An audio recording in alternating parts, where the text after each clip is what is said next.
राजा रावणाचे दुष्ट राक्षस असं युद्धाचा प्रसंग आहे. 4 प्रधान आहे आणि 4 प्रधानाला 4 प्रधान प्रभू रामचंद्राचं असं प्रतिस्पर्धी युद्ध लागलं. युद्धामध्ये प्रभू रामचंद्राचे प्रधान विजयी झाले. राजा रावणाचे प्रधानाचा घात केला. घात केल्याच्या नंतर प्रस्थ प्रधानाला राग आला आणि प्रस्थ प्रधान पुन्हा पुढे जाऊ लागला असं सांगत आहे.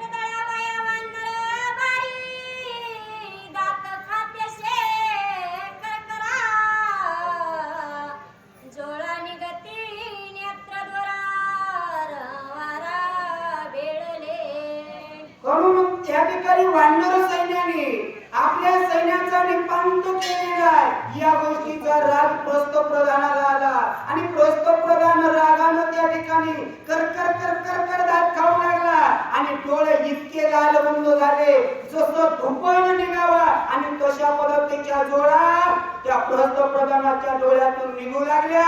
रागानं लालबुंद झालाय. वानराचा आत्ताची आत्ताच मी घात करीन असा विचार करू लागलेला आहे.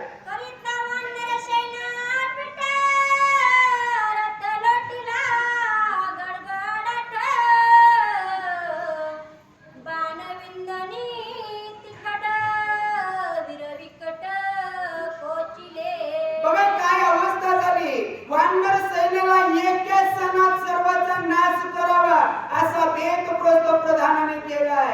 रथ त्या ठिकाणी काय केला वानर सैन्याच्या दिशेनं ढकलून दिला.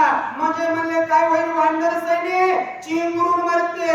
याच्यातून जो चुकन त्याला बाण मारायचा. बाण कसा तिखट म्हणजे तिखट नाही तीक्ष्ण बाण. जर त्याच्यावर माशी जर बसली तर तिचे 2 तुकडे होतात एवढा त्या ठिकाणी तीक्ष्ण बाण आहे. तो बाण त्या ठिकाणी प्रस्थ तयार करू लागलेला आहे.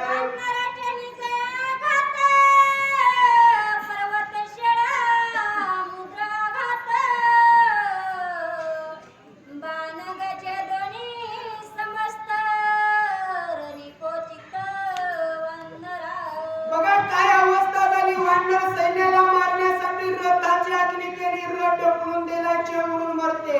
बाण सोडायचाय बाण सोडून मारायचं असा विचार केला.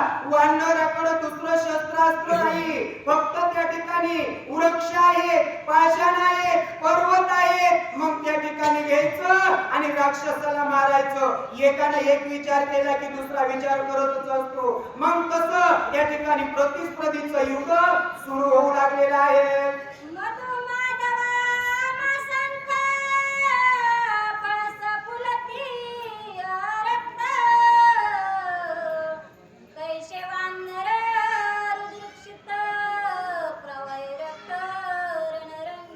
बघा काय अवस्था झाली. जसं उन्हाळ्याचा महिना माघाचा येतो. माघामध्ये पळसाला लाल बुंगाचे फुलं येतात आरक्त असं त्या ठिकाणी त्याचं सौंदर्य भासतं. आणि तशा पद्धतीचं म्हणले वानर रक्ताबंबाळ झाले. एवढा पराक्रम प्रस्थानं केलेला आहे. परंतु हे रामभक्त आहे. रामभक्तावर त्या ठिकाणी राक्षसाचा विजय कदापि होणार नाही असं. परंतु त्या ठिकाणी प्रस्थानं विचार केला वानराला वाचू द्यायचं नाही मारायचंय असा बेत केलाय आणि तो त्या ठिकाणी आपापली युक्ती करू लागलेला आहे.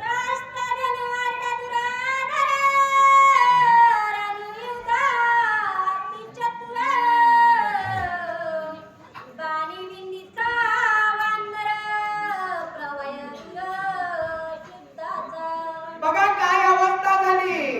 राजा रावणाचा प्रस्थ प्रधान अतिशय जवळचा आहे. जीवलगाय आप्तश्री.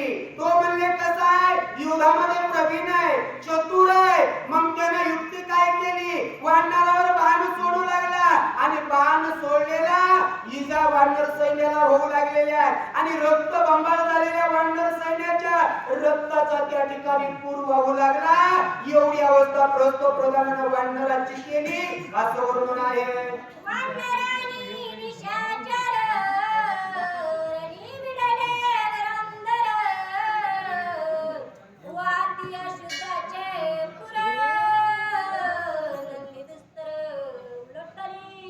बघा काय अवस्था झाली.